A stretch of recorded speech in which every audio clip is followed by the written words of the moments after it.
மனதோடுதான் நான் பேசுவேன். எங்க வீட்டுக்காரு என் மேல சந்தேகப்படுற மாதிரி நடந்துக்கிறாரு. உங்க வீட்டுக்கார் வந்து உங்க மேல சந்தேகப்படுறாரா இல்ல அவரு சந்தேகப்படுற மாதிரி நடந்துக்கிறாரா? இல்ல நான் என் மேல சந்தேகப்படுற மாதிரி என் பையன் கூட பேசினா கூட டவுட்டா எடுத்துக்கிறாரு. உங்க வீட்டுக்கார் உங்க மேல சந்தேகப்படுறாரு. ஆமாங்க. ஆனா யாரு கூட பேசினாலும் இது வரைக்கும் சந்தேகம் எல்லாம் பட்டதில்ல. எனக்கு கல்யாணம் 20 வருஷம் ஆச்சு. இப்ப உங்க பையன் கூட பேசினா மட்டும் தான் சந்தேகப்படுறாரு. என் பையன் கூட இப்ப என் பையனுக்கு 19 ஏஜ். சரி, உங்க வீட்டுக்காருக்கு வந்து என்ன வயசாச்சு? பையனுக்கு 19 வயசாச்சு. பொண்ணு ஒருத்தி இருக்கா. உங்க வீட்டுக்காருக்கு என்ன வயசு? எங்க வீட்டுக்காருக்கு 56 வயசு ஆச்சுங்க. எனக்கு 46 வயசு. சரி, எங்க வேலை பாக்குறாரு? அவருக்கு ஏதாவது கெட்ட பழக்கம், குடிப்பழக்கம் அந்த மாதிரி ஏதாவது இருக்கா? அது மாதிரி எல்லாம் எதுவுமே இல்ல.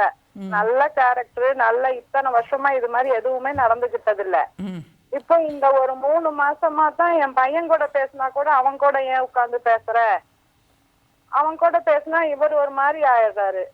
அது எதனாலன்னு எனக்கு தெரிய மாட்டேங்குது. நான் எவ்வளவோ சொல்லிட்டேன், அது மாதிரி எல்லாம் ஒண்ணும் இல்ல. எதுக்கு நீங்க, நான் பெத்த பையன், அது என்ன போய் நீங்க இப்படி பண்றீங்க அப்படின்னு.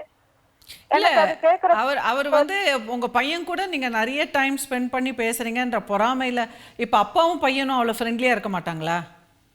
அப்பாவும் பையனும் முதல்ல ரொம்ப ஃப்ரெண்ட்ஸா தான் இருப்பாங்க. எங்க வீட்டுல எல்லாருமே நல்லா இருப்போம். எல்லாம் ஒரே மாதிரி சாப்பிட்டு பேசிட்டு நல்லா சிரிச்சுட்டு நல்லா இருப்போம். இப்ப வந்து என் பையன் வந்து எங்கிட்ட அதிகமா டைம் ஸ்பெண்ட் பண்ற மாதிரி அவர் ஃபீல் பண்றாரு. அவன் எப்பவுமே அப்படித்தான் இருப்பான். சரி, இப்ப அவர்கிட்டயும் அதே மாதிரி பேசுறானா? இப்போ பேசுவான், எல்லாம் செய்வான். ஆனா அவனே கேக்குறான், ஏமா இப்படி அப்பா பிஹேவ் பண்றாரு அப்படின்ட்டு. என்ன கேக்குறாரு அவரு? ஏன் நீ அதிகமா பையன் கூட பேசிட்டு இருக்கிற, அவன் கூட என்ன பேசுற, அவன் ஏன் உனைய தொட்டு பேசுறான்? இல்ல, இது வந்து நான் நினைக்கிறேன் அவருக்கு ஏதோ ஒரு பொறாமை. அதாவது ஆம்பளை பசங்க வந்து பொதுவாக ஒரு வயசுக்கு அப்புறம் வந்து அப்பா கிட்ட வந்து சில டவுட்ஸ் எல்லாம் கேட்பாங்க. என்ன மாதிரி கோர்ஸ் படிக்கணும், என்ன மாதிரி வேலை போகணும், அடுத்தது அப்படி கேட்கறான். அவனும் கேட்கறான், போறான், நல்லா படிப்பான், நல்லா எல்லாமே வச்சுக்குவான். அடுத்தது வந்து அவங்களுக்கு மாதிரி தான் இருக்கிறான். அவனோட பிஹேவியர் ஒன்னும் மாறின மாதிரி இல்லைங்க. அவனுக்கு ஃப்ரெண்ட்ஸ் எல்லாம் இருக்காங்களா? ஆம்பளை பசங்க ஃப்ரெண்ட்ஸ் எல்லாம் யாருக்குங்க? உங்க பையனுக்கு. அவன் காலேஜ்ல இருக்கிறாங்க. இல்ல, அவனுக்குன்னு ஃப்ரெண்ட்ஸ் இருக்காங்களான்னு கேக்குறேன். இருப்பாங்க, காலேஜ்ல இருக்காங்க. சரி, இப்போ வீட்ல இருந்து தான் காலேஜுக்கு போயிட்டு படிச்சிட்டு வராரா? ஆமா ஆமா, ரெகுலர்ல தான் போயிட்டு. சோ இப்போ காலேஜுக்கு போயிட்டு படிக்கிறான். காலேஜ் போயிட்டு வீட்டுக்கு வந்ததுக்கு அப்புறம் உங்ககிட்டயே உட்கார்ந்து பேசிட்டு இருப்பாரா? அப்படி இல்ல, அவன் படிச்சிட்டு இருப்பான். ஏதாவதுன்னா என்கிட்ட ஷேர் பண்ணுவான். வந்து அம்மா இது நடந்தது காலேஜ்ல, அது நடந்ததுன்ட்டு நானும் அவன் கூட இது பண்ணிக்குவேன். அத வந்து அவங்க அப்பா கிட்ட சொல்ல மாட்டானா? வந்து ஷேர் பண்ணுவான். அத ஃபர்ஸ்ட் அவங்க அப்பா கிட்ட சொல்ல மாட்டானா? அவங்க அப்பா கிட்ட சொல்ல மாட்டானா? அத அவங்க அப்பா வந்து இருப்பாரு, சொல்லுவான். அவர் வந்து கேர் பண்ணி எடுத்துக்கிற மாதிரி இப்ப இல்ல. முதல்ல ரொம்ப கேர் பண்ணிக்குவாரு, நல்லா பண்ணிக்குவாரு, பாத்துக்குவாரு, எல்லாம் பண்ணிக்குவாரு. இந்த 3 months மட்டும் இந்த மாதிரி. சோ பொதுவாக வந்து ஆம்பளை பசங்க அம்மா கிட்ட வந்து எல்லா டீடைல்ஸும் சொல்றதுன்றது அப்போ உங்களுக்கும் அந்த பையனுக்கும் நல்ல பாண்டிங் இருக்கு, நல்ல விஷயம். ஓகே, அது கெடுதல் ஒன்றும் கிடையாது. ஆனால் அது வந்து உங்க வீட்டுக்காருக்கு ஒரு பொறாமையை கொடுக்கறது. மேலும் அவர் என்ன நினைக்கிறாருன்னா, இவளுக்கு என்ன தெரியும், எல்லாத்தையும் இந்த பையன் வந்து இவர்கிட்ட சொல்றான் அப்படின்ற ரீதியில அவர் கேட்டிருப்பாரு. புரியுதா உங்களுக்கு? உனக்கு என்ன தெரியும்னு சொல்லிட்டு நீ எல்லாத்தையும் உன் பையன்கிட்ட உட்காந்து பேசிட்டு இருக்கேன்னு. ஆனால் நீங்கள் அதை வந்து வேற மாதிரி சொல்லிட்டாரு, வேற மாதிரி சொல்லிட்டாருன்னு எடுத்துக்கிறீங்கன்னு எனக்கு தோணுது. ஹலோ சொல்றாரு, அவர் ஓப்பனாவே சொல்றாரு. என்னன்னு சொல்றாரு ஓப்பனாவே? நீ வந்து பையன் கூட எப்படி எப்படி இருக்குது உங்க ரிலேஷன்ஷிப், என்ன இப்படி எல்லாம் நடந்துக்கிறீங்க அப்படின்னு எல்லாம் பேசுறாரு இப்போ. அப்போ அவர் மனநல மருத்துவர்கிட்ட தான் கூட்டிட்டு போகணும். அப்போ ஏதோ அவருக்கு ரசாயன மாறுதல் காரணமாக பிரச்சனை இருக்கலாம். அவருக்கு எங்க கூட்டிட்டு போகணுங்க? ஆனா சொல்றாரு இந்த மாதிரி எல்லாம். ஏன்னா என் மேலையும் பையன் மேலையும் இவ்வளவு சந்தேகப்படுறீங்களா, இப்படி எல்லாம் இத்தனை நாளா நீங்க இல்லை, ஏன்னா எனக்கே தெரியல ஏன் இப்படி எல்லாம் எனக்கு தோணுதுன்னு. நீங்க அப்படி நடந்துக்கல, இல்ல விடுங்க அப்படிங்கிறாரு. ஒவ்வொரு நேரம் சண்டை வந்துடுது. ஹலோ. இல்லை, இப்போ வந்து அவருக்கு எந்த கெட்ட பழக்கமும் கிடையாது, குடிப்பழக்கம் அதெல்லாம் எதுவுமே கிடையாது. ஆரம்பத்துலேருந்து அந்த மாதிரிலாம் அவர் எதுவுமே சந்தேகப்பட்டதில்லை, பொறாமப்பட்டதில்லை, உங்ககிட்ட பொசசிவா இருந்ததில்ல. சாரி கட்டினா அங்க தெரியுது இங்க தெரியுது இது மட்டும் சொல்லுவாரு. அதுதான், அது போருமே. அப்படின்னா அவர் பொசசிவ் தான். அவருக்கு ரொம்ப நாளாவே இருந்திருக்கு அந்த பேரனாய்டுன்னு சொல்லக்கூடிய. வெளியே போயிட்டு வந்தோம்னா சாரி இப்படி கட்டுற அப்படி கட்டுறேன்னு சண்டை போடுவாரு. இப்ப அதனால அப்புறம் இதெல்லாம் ஒண்ணுமே இல்லைங்கிறீங்களே நீங்க. அவருக்கு பிரச்சனை ரொம்ப நாளா தானே இருந்திருக்கு. அதெல்லாம் பிரச்சனையான பிஹேவியர் தான். அதெல்லாம் பேரனாய்டுன்னு சொல்லக்கூடிய ஒரு ட்ரெயிட் தான், பேரனாய்ட் ட்ரெயிட். ஓகே, பேரனோய் அது வந்து ஒரு சந்தேக குணம் அவருக்குள்ளே இருக்குது, ரொம்ப நாளாகவே இருந்திருக்கு. இப்போ வந்து அது வந்து வெளியில் வருது. நீங்கள் வந்து அதிகமாக மற்றவங்களோட பழகாத ஒரு சுபாவம் உள்ள மனிதரா நீங்கள்? அவ்வளோவா வெளியில் ஃப்ரெண்ட்ஷிப்ஸ்லாம் யாருமே கிடையாது உங்களுக்கு? இல்ல இல்ல இருக்காங்க, எல்லாத்துக்கும் பேசுவேன், எல்லாம் பண்ணுவேன், அதுக்கெல்லாம் ஒன்னும் சொல்லவே மாட்டாரு. உங்க லேடிஸ் கூட நீங்க தனியா வெளியில எல்லாம் போறதுக்குலாம் விடுவாரா? அப்படி எனக்கு யாரும் இல்லைங்க, எங்க நாத்தனா. அதுதான் நான் சொல்றேன், அப்ப நீங்க வெளியில எதுவுமே எக்ஸ்ப்ளோர் பண்ணது இல்லைல்ல, அவரை விட்டுட்டு நீங்க எதுவுமே தனியா போனது இல்லை வெளியில. அப்புறம் நீங்க என்ன பெருசா நீங்க எல்லாம் சோஷியலா பேசுவேன்றீங்க? கேட்கறத புரிஞ்சுக்குங்கம்மா. உங்களுக்கு வந்து அவர் முன்னாடி வீட்டுக்காரங்க கிட்ட அவங்க கிட்ட எல்லாம் பேசினா ஒன்னும் இதுன்னு எடுத்துக்க மாட்டாரு. உட்காருவோம், பேசுவோம், அதெல்லாம் பண்ணுவோம். எதுவுமே அவரோட தானே பண்ணுவீங்க, அவர் இல்லாம நீங்க எதுவுமே பண்ண மாட்டீங்கல்ல தனியா? அப்புறம் அது போருமே, அதுவே ஒரு கண்ட்ரோல் தானே. ஸோ அப்போ எல்லாமே அவரோடே இருந்து நீங்கள் பழகிட்டு, அப்போ அவர் நல்ல கண்ட்ரோலில் தான் உங்களை வச்சுருக்காரு. நீங்களும் அந்த கண்ட்ரோலுக்கு பயந்து தான் இருந்திருக்கீங்க. அது உங்களுக்கு சௌகரியமாக போயிடுச்சு. அதாவது நீங்கள் வந்து சுபாவத்திலே எல்லாருக்கூடையும் பழகிற டைப் கிடையாது. ஆனால் இது எங்கள் வீட்டுக்காருக்கு பிடிக்காது அப்படின்னு சொல்லிட்டு அதுக்குள்ளேயே இருந்துக்கிறதுன்றது உங்களுக்கும் சௌகரியமாக தான் இருந்திருக்கு. அது ஒரு நல்ல மேட்சிங்காக தான் இருந்திருக்கு உங்கள் 2 பேருக்குள்ள. அவர் வந்து உங்களுக்கே சுபாவத்தில் வந்து கொஞ்சம் ஒரு தாழ்வு மனப்பான்மை இருக்கலாம். பட்டு சரி, அவர் வந்து இப்படி தான் சாரி கட்டணும்னு சொல்லுவார், அதுக்காக நான் அப்படி கட்டுறேன்னு நீங்கள் அது சாக்காக சொல்லிக்கலாம். ஸோ அது மாதிரி அது உங்கள் 2 பேருக்கும் நல்லா போயிடுச்சு. இப்போ எங்கே பிரச்சனை வந்துச்சுன்னா, இப்போ அவர் வந்து சுபாவத்திலே அவருக்கு ஒரு சந்தேகப்படுற மாதிரி ஒரு குணம் அவருக்கு இருந்திருக்கு ரொம்ப நாளாகவே. அவருக்கு ஒரு பாதுகாப்பின்மை இருக்குது, உங்களுக்கும் பாதுகாப்பின்மை இருக்குது, உங்களுக்கு தாழ்வு மனப்பான்மை நிறைய இருக்குது. ஸோ இப்போ வந்து அவரால் நம்ப முடியல. இப்போ அவரை பொறுத்த வரைக்கும் அவருக்கு உங்களை பற்றின அபிப்பிராயம் என்னன்னா, இவ வந்து ஒரு யூஸ்லெஸ், இவளுக்கு ஒன்றும் அவ்வளோவா தெரியாது, எல்லாமே என்ன சார்ந்து தானே இருக்கா, இவளுக்கு தனியாக ஒரு இடம் கூட போனதில்லை, இவளுக்கு 4 இடத்த பற்றி ஒன்றுமே தெரியாது, 4 பேரை பற்றி ஒன்றுமே தெரியாது.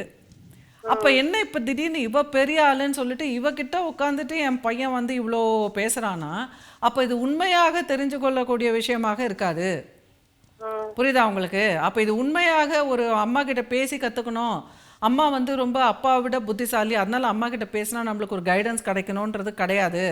ஏன்னா அந்த மாதிரி நோக்கம் இருந்ததுன்னா அவன் எங்கிட்டல பேசணும், அவனுக்கு ஒரு 4 விஷயம் தெரியணும், உலகத்தை பற்றி பேசணும் அப்படின்னாக்கா அப்போ நான் தானே என் பொண்டாட்டியை விட பெஸ்ட்டு. புரியுதா உங்களுக்கு? சொல்லுங்க. ஏன்னா அவர் அப்படி தானே ஃபீல் பண்ணிட்டு இருந்திருக்காரு, உங்கள் 2 பேருக்குள்ள அவர் தானே எல்லாம் தெரியுன்ற மாதிரி உங்கள் கூட பழகிட்டு இருந்தாரு. நீங்களும் அதுக்கேற்ற மாதிரி தானே உங்கள் வீட்டுக்காரருக்கு தானே எல்லாம் தெரியும் சொல்லி பழகிட்டு இருந்தீங்க. அப்படி தானே அடங்கி தானே இருப்பீங்க. அதுதான் முக்கியமான ஒரு விஷயம். அப்போ அந்த மாதிரி நீங்கள் வந்து ரொம்ப அடங்கி ஒரு டிபெண்ட் பர்சனாலிட்டி, அவர் வந்து கொஞ்சம் அவருக்கு பேரனாய்டு இருக்குது, கண்ட்ரோல் இருக்குது, எல்லாமே இருக்குது.